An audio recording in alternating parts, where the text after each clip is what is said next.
Pakistan business centre Kuwait کی جانب سے پاکستان اور سوڈان کے سفراء کے اعزاز میں عشائیہ دیا گیا، جس میں پاکستانی سفارت خانے کے اعلیٰ افسران سمیت کمیونٹی کی نمایاں شخصیات شریک ہوئیں۔ تفصیلات دیکھیں اس رپورٹ میں۔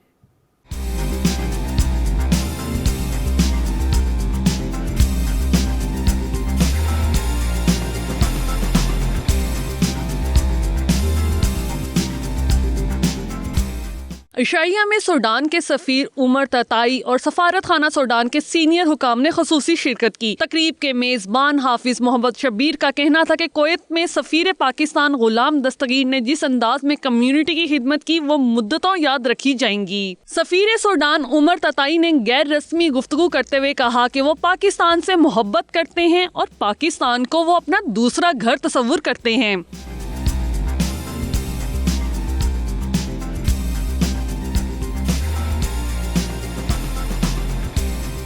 سفیر پاکستان غلام دستگیر نے عشائیہ میں مدعو کرنے پر پاکستان بزنس سینٹر کی انتظامیہ کا شکریہ ادا کیا، جبکہ شرکاء سفیر پاکستان کے ساتھ باہمی دلچسپی کے امور پر گفتگو کرتے رہے۔ تقریب میں تمام تنظیموں کے صدور اور کمیونٹی کی نمایاں شخصیات شریک تھیں۔